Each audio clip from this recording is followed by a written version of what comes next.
Thank you, Arunji. Thank you, Johan. Thank you, Hanna, for joining us. Thank you, media colleagues. Thank you very much for joining us.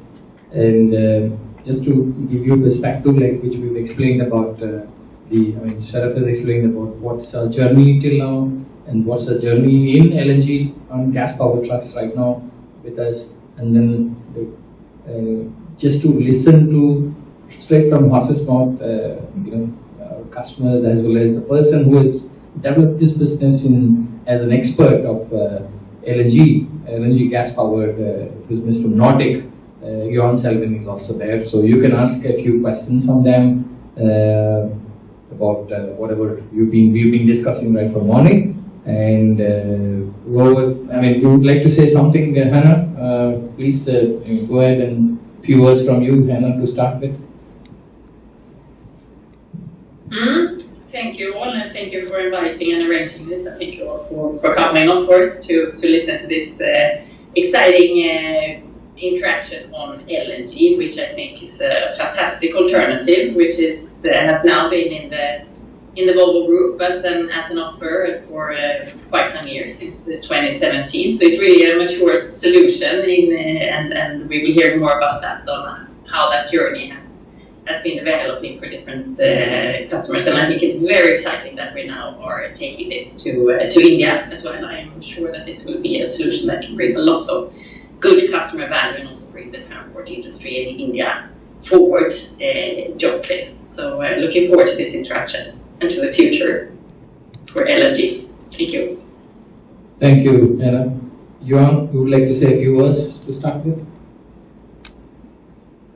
Yes, sure. Thank you very much for inviting us, and likewise to Hanna. I think it's really good that we're really starting this initiative for the Indian market. I believe strongly in the technique and LNG or LBG, that is biogas as a fuel into a combustion engine. We use traditional technology. Diesel engine is the base for it, but can fully convert it as a gas vehicle. So it's a very efficient way to utilize the fuel in itself to both come down in fuel take and then emissions, but not at all compromised on the performance of the vehicle. But let's talk more about that. So I'm very happy to be part of it and part of the journey here in India, and also Delhivery that takes this important step, reaching onwards in the market with new technologies and important steps. So. Good, thank you, Johan. So once you're back again in India sometime later this year, you'll see all the LNG trucks running on roads. So I look forward to. Arunji, me and my team would like to listen to you for a whole day, but I would like to have some few words from you in the beginning. Otherwise, I would like to listen to you for a whole day. Actually, that's Arunji, over to you. It's just a small introduction. So thank you again for having me here. It's been a long association now with Volvo. I remember that we first began discussion sometime in the middle of 2017. It took us possibly 2 years to get started off with the first vehicles, and that's kind of grown rapidly over the past 4.5 years. We have been exposed to this solution now for 1.5 years. It took a while getting it, but I think finally we're here and we're just looking forward to meeting all the goals that we had hit when we said, let's try this vehicle and see how we can expand it. And it's been a great journey so far, so thank you for supporting us. Thank you, Arunji. Now the floor is open for discussions. I am having a few questions on this. And just for all of you on the online, we've already explained the journey. We've explained about LNG technology. We've explained about the network, and we also explained about how this is advantageous compared to the diesel cycle as well as auto cycle. How much is the emission reduction in normal LNG and bio LNG, all that we have explained in the morning. They also went around the truck once, and then they have also seen the Westport technology being adopted by us. So that's where we stand. So now the questions come from them. Thank you.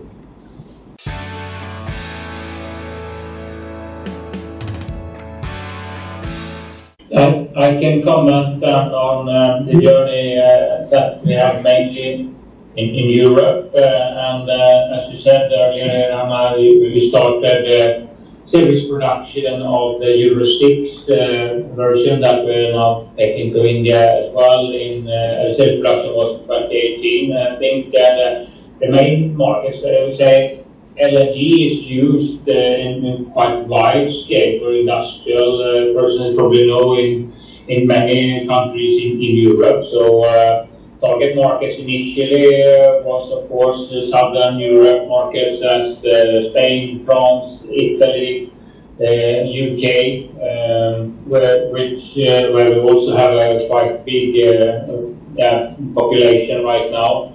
Then initially Germany did not really have an infrastructure at all to begin with, but it also came in conjunction quite a lot with the introduction of the new variant, you could say, of the mouth tax. So you've seen also actually subsidies of gas vehicles on the road tax in Germany, and in parallel a gas station development in Germany, which has created Germany also becoming a good and quite important market in the European countries.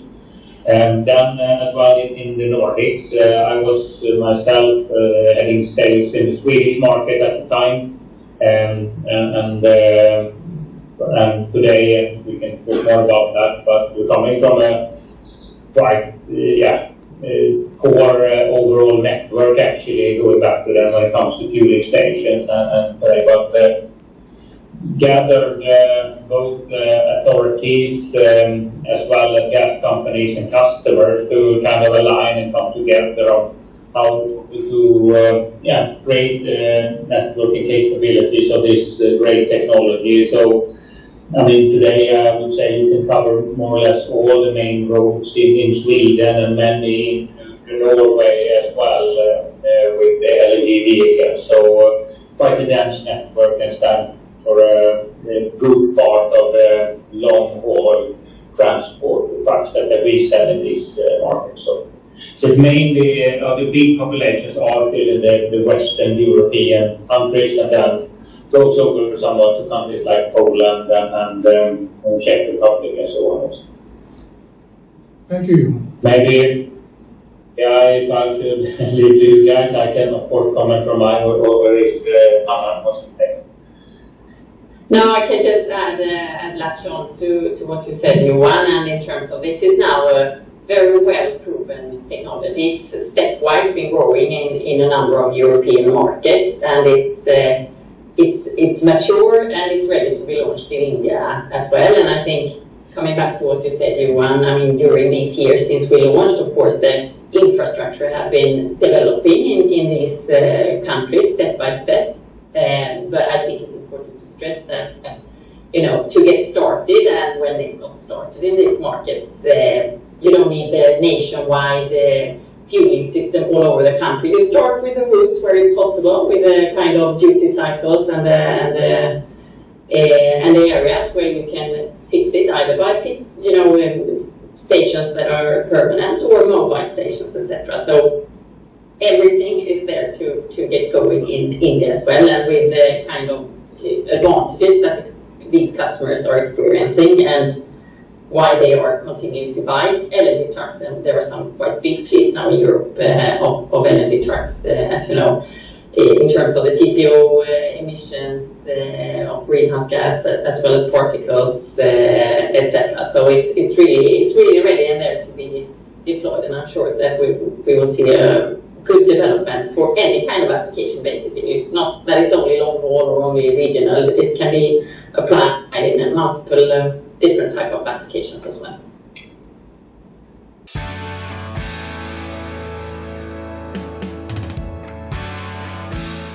You can also add. First of all, you could say, I mean, the LNG solution is completely the base technology is the 30-liter diesel engine that we use. That is the base technology, and about 10% of the driveline part, so what is related to the engine, is a separate or different adapter for the LNG technology. And then it's mainly the injection system and injectors and fuel system, so to speak, which are the different components compared to normal diesel technology. And then, of course, the fuel tank itself, which is the main or biggest part, you could say, which is different. So, but from a manufacturing point of view, both where we build engines and as well as in the assembly aspect, we do it on the exact same line as the conventional diesel engines, and it has been adapted, of course, with the part supply flows and so on. But we can, in both our big engine plant in Sweden as well as assembly plant, with one diesel and one LNG and vice versa. It's like this, you call it fishbone manufacturing, where you basically adapt by chassis number what components or parts should be on each driveline. So it's fully and completely hooked into the normal assembly line. Nothing is separate or a separate line to producing these vehicles. And as I said, and there are different preparation steps to adapt with the mainly the injection system which you put on. Then when it comes to manufacturing in India, I mean, we have a big production facility in Oslo there, and if we see that the volumes and interest and drive in India picks up, then of course it's fully in our interest to look into how we can produce the trucks locally as we would do with any other product. And then as well look at licensing it at the extent that is reasonable. And do you want to involve on that, Hanna? Or and I think what is important takeaway is that it does not require a fully new plant or a fully new line. It's something that we can work to adapt the production we already have. So it's no huge volumes or no huge costs connected to such development. So it's fully feasible, as you say, Johan. As the volumes start picking up in India, this is of course something we will look at for the future of localizing. Okay, thanks both of you. Just to answer your question for India. See, we have been in India for the last 2.5 decades, and it's a continuous process for us to, localize and things like that, depending on the critical volume which we require, and then the process is on. As you are aware that in India we have all the facilities available. This plant where you are now staying is a global truck operations plant, GTO, and we have global truck purchase department also in India. We have a GTT, which is the second largest R&D center for the world. Actually, it is in India. So all the required infrastructure is in place in India from both side, and it all depends on the market acceptance and the market development what we are doing, and it's a continuous process. We've been always looking at how the localization helps us, but for the sake of localizing, we should not do it. For the sake of getting a benefit out of localization, we should do it. So, Volvo Truck Technology, Volvo Truck Purchasing, Volvo Truck Operations, and the VTI International all are on page 1 to see that how localization can take us forward in terms of getting benefits to customers rather than just to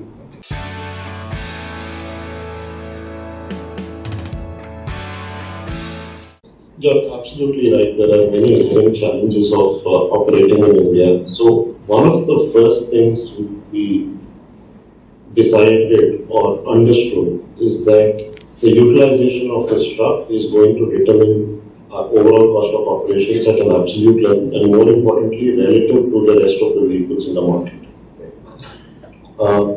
If you do manage to operate these assets at a very high scale and over a very long duration, the bet was that this will actually turn out to be a large savings in terms of the total cost of operations over a 10-year period.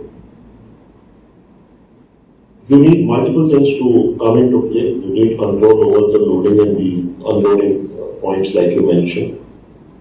There is the interchangeability of trailers. which practically, in a way, if you think about it, eliminates the detention of the tractor, which is an issue plaguing the industry.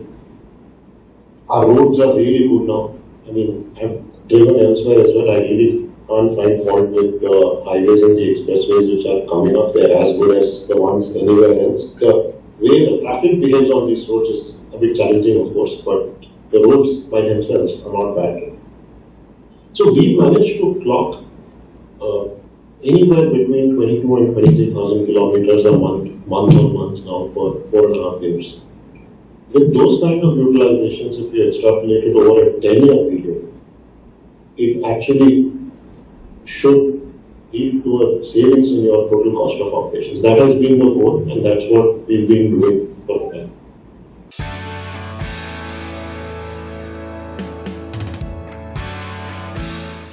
It is certainly an attraction. I would say it's one of the factors. It by itself cannot solve everything, but the driver comfort, the fact, I mean, we have only air-conditioned trucks in our fleet, for example, even the ones which are not the tractors and which are non-road. The fact that these vehicles come, I mean, you don't have a manual transmission, so the driving effort is far lesser. So certainly there is that aspect where you're spending your entire, practically you're working inside the truck. You're living in the truck. So in that sense, the comfort, the safety, the ease of driving, they're extremely important. But it has to tie in with other things. The fact that you need to give them proper areas to rest, a place to shower, meals. So it's an entire package, I would say. But yes, the vehicle itself plays a very important role.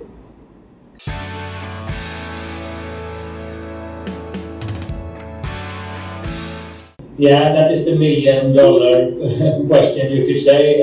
It is super challenging, and I think we have been on the path of asking, call it authorities or in the states or wherever we have been that question.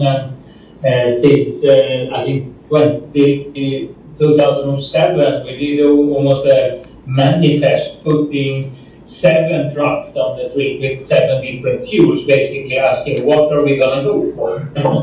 And then things have matured over that time. So today we have, you could say, 3 main paths that we are driving the main technology development in towards.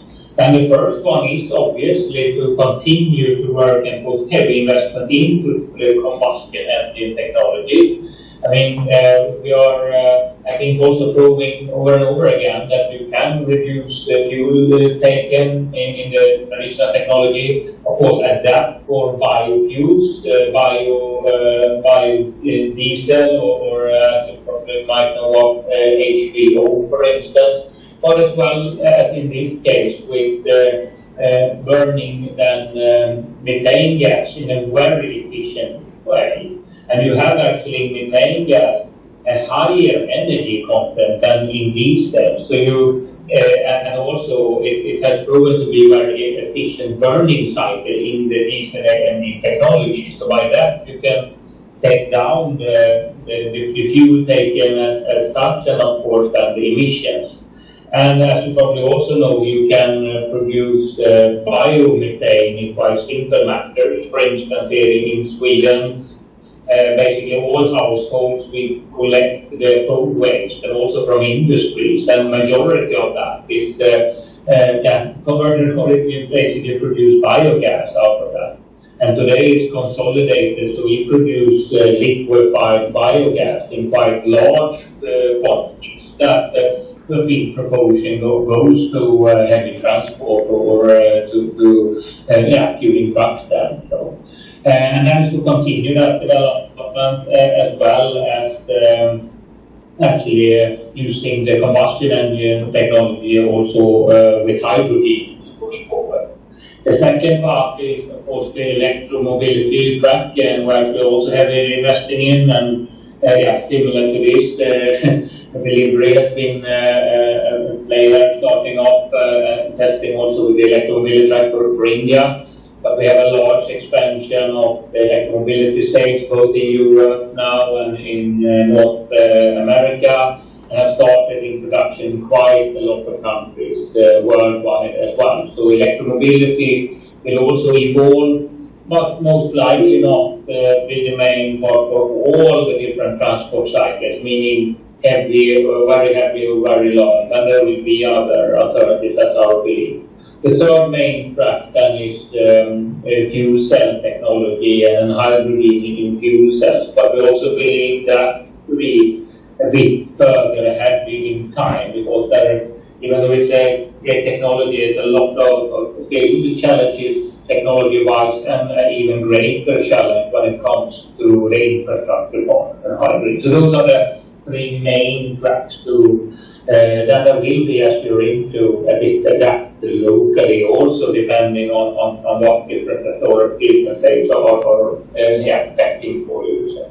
And then I can add on also that, I mean, moving from a landscape where diesel has been the solution everywhere in the world and for all types of transports, there will be not one silver bullet moving forward. We will have a palette of different solutions, just like the ones that Johan described, moving forward. And Volvo Group is investing heavily in all three of these paths, because we believe that they will play each their different roles moving forward in the world as well as in India.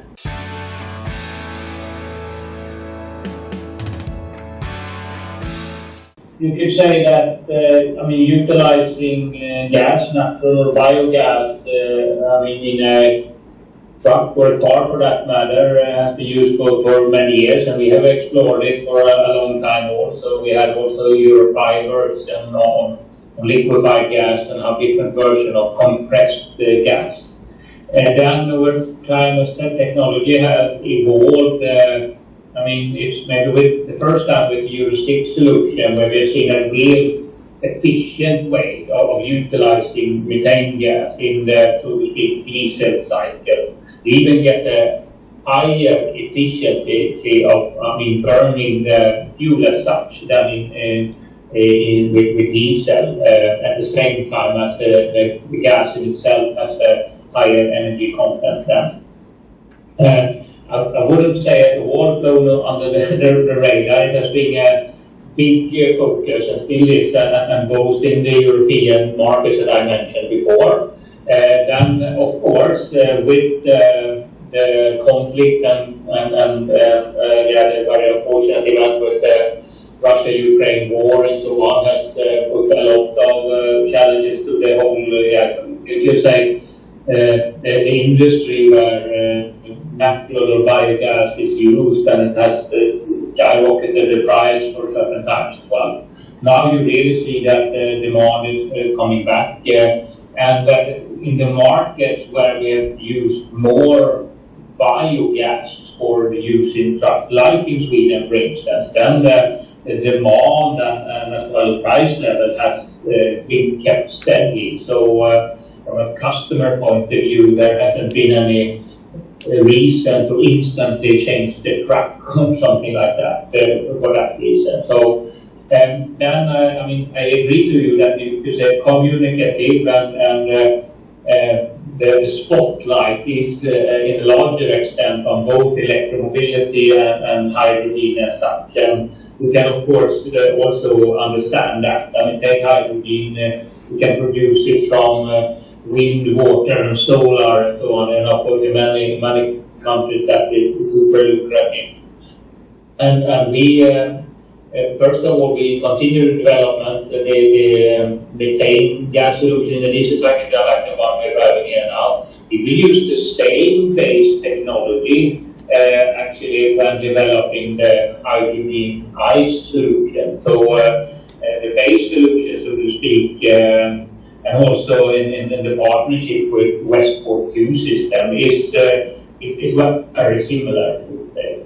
And at the same time as hydrogen is a fantastic fuel, we face even greater challenges when it comes to the infrastructure itself, the possibility to carry enough fuel on a truck and pack it as it has when you liquefy methane gas, you take it to approximately 150 degrees minus, the right pressure on it, so to speak. If you want to liquefy hydrogen, you need to take it below 250 degrees. And today, the technology to do that and carry enough on the fuel, it's not there yet, simply. And if you need to carry enough fuel of hydrogen instead of the same truck, then you need to have a very large set of tanks, which also adds a lot of weight then. So you need to compromise on other things.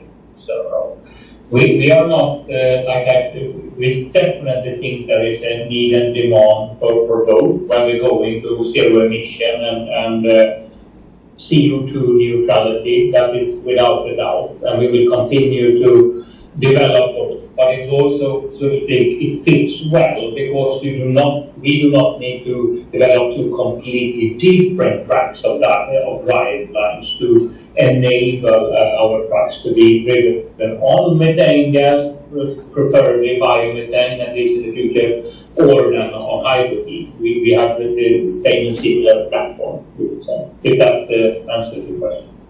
Thank you very much. So just to add on, so from Volvo Group perspective, it's not flying under the radar, not from a sales and market adaptation either, if we look globally. But I can agree to that maybe from a communication, what's highlighted in the press, etc. This is now it's a mature, proven solution. It's there to use, while EVs and hydrogen is more maybe in the forefront of the first innovation steps and launching pilots, which might be why it's more highlighted in the press, etc. Agreed. And it's the absolute simplest way to go to zero or CO2 neutral solutions already today, and not without a doubt, and as well have a definitely a reasonable way to reach TCO, which is on par with what we have with diesel. So no other technique can really do that today.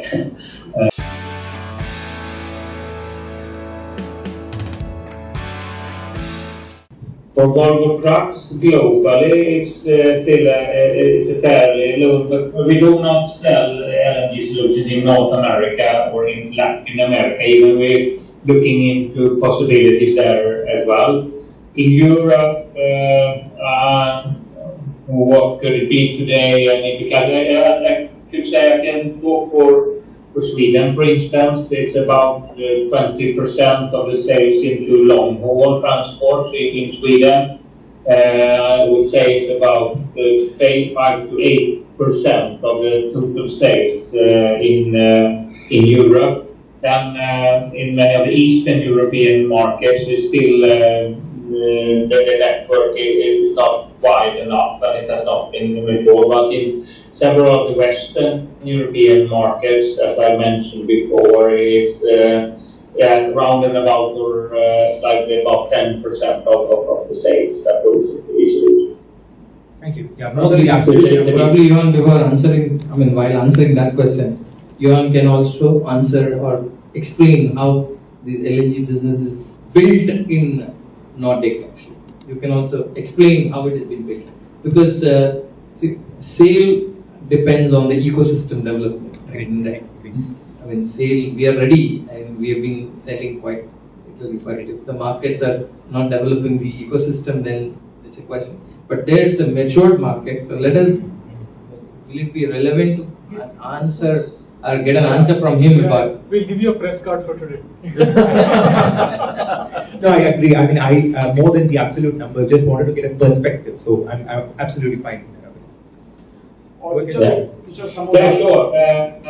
Welcome back. And as said, we started, Sweden being the home market for Volvo also. We're normally one of the first markets when we try out the new technology. Then as well in Sweden, when you look at, we're pretty advanced when it comes to looking into solutions to really become net zero as a country even, and it's natural in the society to, for instance, look at ways in municipalities or in the whole country to reduce emissions overall. It's an important part. So, as said also, I mean, households are collecting waste and separating it, taking it to the waste for the most efficient way to recycle or utilize into fuels, etc. But when we started to introduce the Euro 6 version of LNG trucks we started preparation in 2017 and did the launch in 2018, there were 3 operational fuel stations or gas stations in the country, and you wouldn't say there was a big drive or a big demand, or there was a lot of questions and interest, but maybe because we have had solutions in the past that didn't really pick up and so on. What we did then, and what is so important then, is to collect the different interest parties in order to understand the landscape, explain technology and such like that we have done here today, but also understand the drivers and motivators in the market. So that is, of course, our customers and the transport buyers in there. That has this one thing is to go green, but also here you have an opportunity to do it in a very financially viable way. So you find that the interest is picking up quite quickly.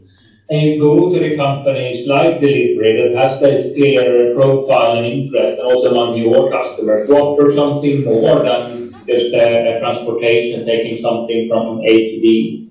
Here it many times was for instance, the grocery chains, for instance, the big dairy product producers or companies like that really want to service, you could say, eco cycle of their transportation as well. Then we also gathered gas companies, gas supply companies that show a big interest into, of course, selling their gas, but also contributing to this, and as well as selected authorities and people that has to create this understanding of what we actually can accomplish here. So. And then it's so important to have selected customers as delivery to go in the forefront. So then we identified certain routes that would be really applicable together with the customers, where both the truck itself and as well the infrastructure, the small part of the infrastructure could easily be built in order to initiate it. Here we have where we are Gothenburg, on the other side, the capital Stockholm, and in the south is Malmö, is the 3 big cities. So we saw that triangle basically. Okay, here a lot of the line traffic is going. So we identify that and work together with customers there. And even then with the gas companies to pinpoint where should the location of the first gas stations be. I mean, until this is mature, okay, we need to select together where the first fuel stations need to be. So in that sense, we came together. We even arranged in the initial phase to help out to set out this kind of portable fueling stations, which is also available in India now, where you can have like a container solution or a trailer solution with a dispenser that you can, for a interim period, put up at a location. So it's those kind of solutions that we started to arrange to take away this. Many say, there is no gas station, but you quite easily get over that bump actually if you just get the right interest there.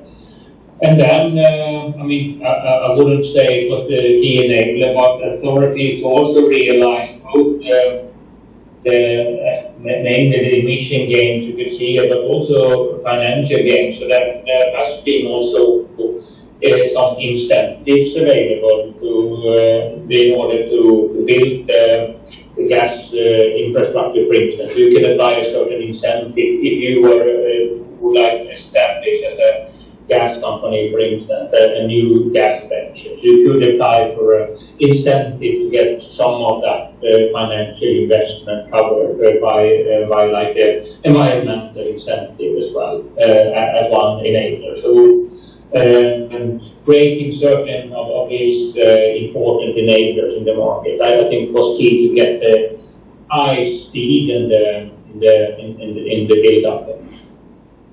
Then one of the, and I know you are in India working with the main gas suppliers also, but that is so important to work closely together and with the customers and transport buyers to define, as I said, where the network needs to be, so the enablers as such are there. And as that grows and expands, you involve more players into it.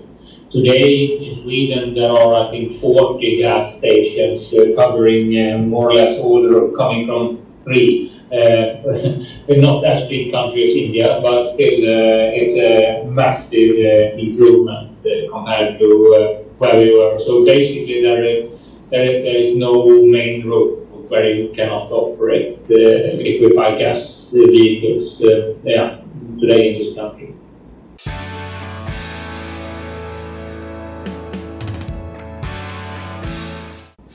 Absolutely. And my first comment to that is that India is definitely viewed as a growth area for the Volvo Group as a market. I mean, given the investments you are doing in all parts of the economy, given the express roads, which you are now improving heavily and with a great speed, where the value of Volvo trucks with safety, durability, being able to have a higher speed, etc., will give a huge opportunity for growth, as well as in many other segments, I would say. So for sure we are viewing India as one of our key growth markets.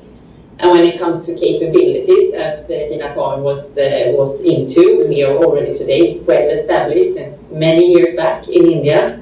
When we talk about the technology development organization, it's the second biggest site in the world of the Volvo Group after headquarters in Sweden. We have a manufacturing plant run by the global trucks operations. We have a very strong foothold and footprint when it comes to the purchasing organization, not only for the localized part to be used in India, but also as global sourcing platform. So we are already on our way, and already now India is key part of the Volvo operations. And with also a growing domestic market, this is a trend that we for sure will continue investing in and look at how can we leverage this. When it comes to the Daimler and Volvo cooperation, I would say that it's too early still to say exactly what role India will play there. But I mean, looking at the wealth of very skilled engineers in the software area that you have access to in India, I think let's see what happens. But that will of course be a benefit moving forward.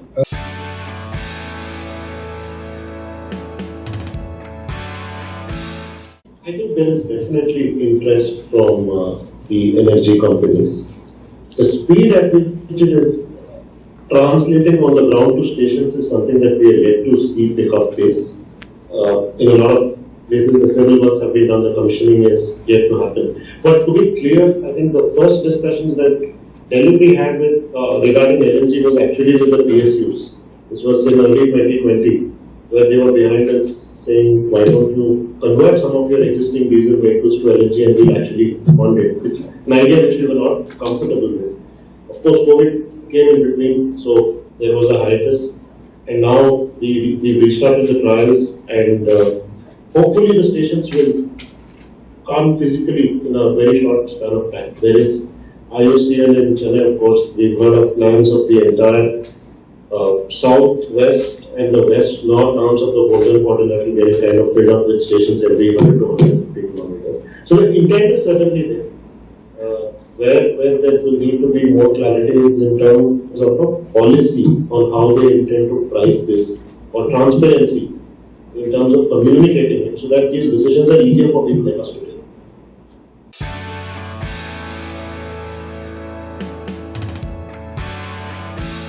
The first question is actually very easy because that is determined by how fast our business grows and how many trucks we need. It's also very difficult to quantify because that will be looking into the future. In terms of what vehicles to operate, I think that's a difficult question, and that's also why.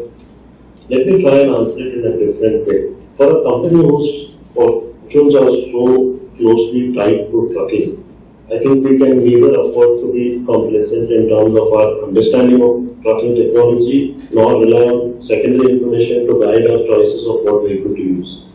So we have the diesel, which is the mainstay. On the longer routes, let's say anything which is 1,500 kilometers and more than that is not going to change. We have the Volvo Electric, which is running on one route, which is a shorter one. Now we have the LNGs which are coming.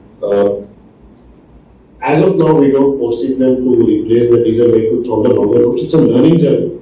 We probably have a final answer in terms of which vehicle is suitable for which route, maybe 6 months down the line or 1 year down the line once we understand this vehicle better. But I think it is fair to assume that you will always have a combination, or you won't just have one workhorse, it will be more than one. Which routes get the diesel versus the LNG will be a function of how they, it's also a function of how the relative prices of these two fuels move over a period of time. So, and of course, electricity, we never know how that is going to change. So, we will continue to explore all the new platforms which are there and take an informed opinion after we run them, to the same extent that we run the diesels.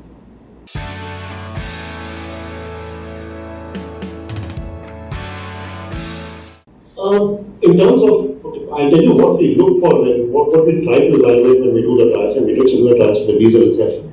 Our selling proposition at the end of the day is speed and asset utilization. So we don't compromise on the end-to-end speed at which we deliver.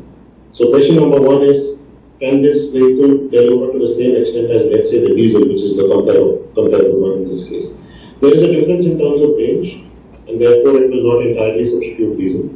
The second is in terms of the cost of operations itself, right? That is something which we would like to understand in much more detail, especially since you don't have another LNG truck, or you did not have another LNG truck at that point in time.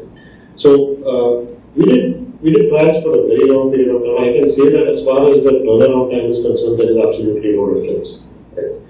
That's number one. Number two, in terms of range, there is obviously a difference. So it can operate only on a subset of the routes. Right? The third part, which is the biggest question which has been weighing in our head in a big way is, see, the problem is the entire industry works with diesel. And you know how diesel is.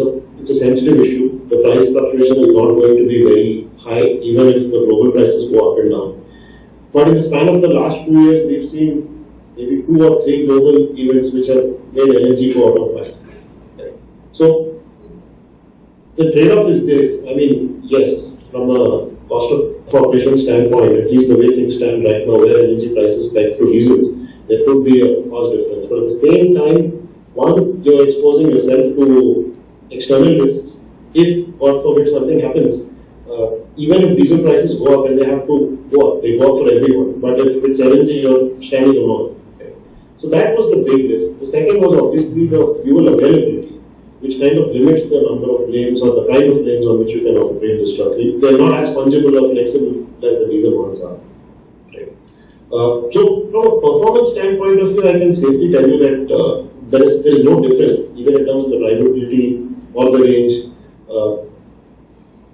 All our vehicles, by the way, are speed limited. So against the common perception, we don't do 20,000 kilometers by running the vehicle fast. We do it by running the vehicle for a longer duration. The uptime is higher. So in that sense, operationally, it's been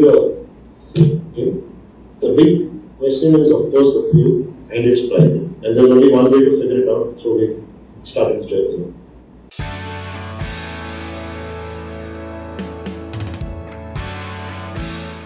I think the single option is the future scary because there are so many options, so you don't want to get precisely. So in terms of outlook, I'd say this. Yeah, I'll start with electric. In electric, again, I think it's a question of one, obviously, the asset price, and two, how well are we able to utilize it. We've been able to run this vehicle for 1 lakh kilometers in the past 6 months, roughly, right, which is higher than our major trucks. So it is possible to utilize the asset well if you're able to time the charging well, have the infrastructure in place. And the good thing about charging is you can actually have it inside your facility. Right? The second is obviously a bet on which way do you see electricity prices going up or down. Relative to diesel, it's my personal opinion, but I don't see electricity prices shooting up the same way fuel prices are going to go up. There's so much renewable power coming on the grid. The prices at which they are coming in are very different from what you had traditionally.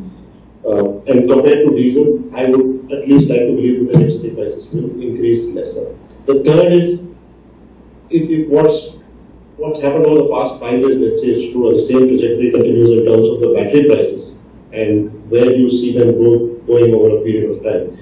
If you put all of this together, I think that is the bet that we're taking on electric. We believe it can be used to do short-haul lanes for sure. When I say short-haul, we have a truck running every day from Bangalore to Chennai on a single charge. Right? So those kind of lanes are suitable for electric as on date. Hopefully, as the range extends, with technology evolving, this set of routes will go up. There are other advantages to electric. I mean, see, one of the issues which you cannot visualize at all, is there is some amount of diesel pilferage which happens. On an electric, at least that is out of the window. So that's as far as electric is concerned. On LNG, I mean, purely looking at the numbers, when you take, I mean, there are 3 large things, right? One is, let's say, the total cost of operations, let me put this. There does seem to be enough room to cut down costs further, and that's always our ultimate objective. Like, if you utilize the asset well over a 10-year period, if the networks come up and the speed at which they come up are going to determine how fast we move into LNG or how much of our network gets converted. Diesel, I think, will remain the mainstay, especially on the longer routes. And it is a large country, so you do have longer routes. And there are many parts. I mean, we have vehicles running into Tejpur and Delhivery. For the foreseeable future, I don't see LNG stations there. So they will continue to remain diesel. So we will have all 3, and in future, if there are newer technologies which come up, we certainly want to test that out as well, so that we don't get left out in it.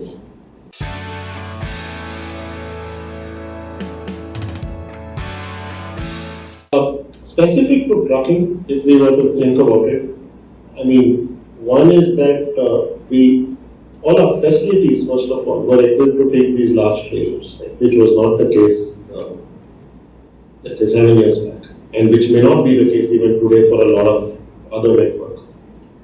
It was an investment which had to be made ahead of its time, anticipating that this is the direction in which we would move. The second thing which we leveraged was the registration of trailers independently, which is something the government facilitated. In my mind, it is as important as the increase in axle load norms which came, but I mean, we decided to make advantage of it. The third is building out the infrastructure for, so every single hub of ours in the, I mean, you can pick any city, irrespective of the size of the city, has an in-house rest area for drivers, for them to sleep with beds, air conditioning. I mean, at the end of the day, he's driving the truck. This is all just lines made of paper. And this is something which we were clear about from the word go. Because as far as we were concerned, we are in a unique business where we have the opportunity to utilize an asset, because the loading and unloading is in our control. Unlike, let's say, most of the transportation, where detention is a very commonly heard word if you speak to any transporter in the country. Right? In our case, we have the fortune of being able to control the unloading and unloading. So given that we can increase the asset utilization, and we have a vehicle, I mean, we saw the mining operations, these trucks are running for 40,000 hours. We saw these vehicles in operation in road transport in other countries, and we saw 20 lakh kilometers. You can easily use it for 10 years. And if you can usually do 20 lakh kilometers, you have the roads, you have the loads, you have to build the facilities and the infrastructure. So that's how we started off. Outside of trucking, I think this is the way we look at everything, at our hubs, at our facilities, at our people. How do you keep utilizing that asset more and more? So that's really been the underlying philosophy.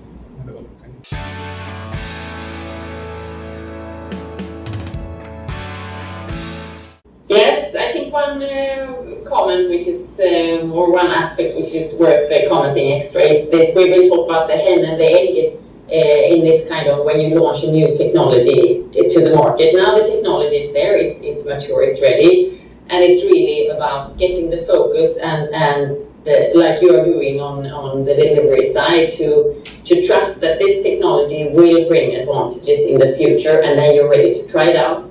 And then you start focused on a specific route and you secure it works there. When that is proven, you will also get the wheels turning in the dialogue with the gas companies, with the government, etc. And then you scale step by step. So it is a stepwise journey, and it is with initiatives like this that we get that we go forward. Yes, thanks a lot for your interest and time in this, first of all. Really great, and I can speak with nothing but positive words and angles when it comes to this technology to go towards less emissions, and you can go to CO2 neutral solution, as said earlier with biogas, and do it in a financially sound way. It's one of very few existing alternatives where you can do that in scale today. So more spotlight should be on this technology, as we're referring back to that, without a doubt. And I think really it can serve a fantastic purpose in India as well, as we have long distances and demanding long-haul transport, but as we were into significantly improved road network where this technology can really make its good way. It's many transporters here in this country today that more or less step completely over to this technology, as you can do it in such a good way. So with that, I really look forward to the development, and I believe strongly that we can build on this with Volvo Trucks, but also contribute to the transformation of transportation in India in a very, very good way. Thank you very much. Thank you. Well, thanks for having me here. Really exciting times. I just hope this is the start of another good journey. It's been a great collaboration with Volvo till now. I would really feel successful if we end up again utilizing these LNG trucks for 25 lakh kilometers over the next 10 years. That's really the target. And this is day one really. So let's hope we get that. So thanks Arun. And with that, then I'll leave it to you, Dinakar, to kind of close it off. Thank you. Thank you, Johan. Thank you, Hanna, and thank you, Arun, for giving your insights into this business and taking us forward. I only would like to comment on one thing, that this is the first and the right step forward in achieving the carbon neutrality which we would like to do. That's for the environmental care. Second, why Volvo LNG? Because we have seen the technology difference. We are on diesel cycle and other people are on water cycle. So that means that we are more efficient than the other people. So that obviously improves the productivity level. And the third, very, very important, is our service network and our driver training network and an uptime centers which were done, and the digital studios which we have developed for competency development of technicians or technical teams aids to this to improve the further efficiency of the entire system. So that's the reason we're taking the right step forward, and we're giving the right technology in bringing this particular LNG of alternate fuels. And after we take up further, like what Hanna said, that step by step we go forward into bringing the regulatory people on the job and the LNG suppliers also develop the technology or the the kind of dispensing stations should also be world class. It will not be the normal one. And as my customer already mentioned, and there is always a phrase happens, and LNG is no way that can happen. So all this makes me feel very exciting times forward. And this is the story to unveil. Thank you very much for joining us, and thanks a lot for asking all the intriguing questions too.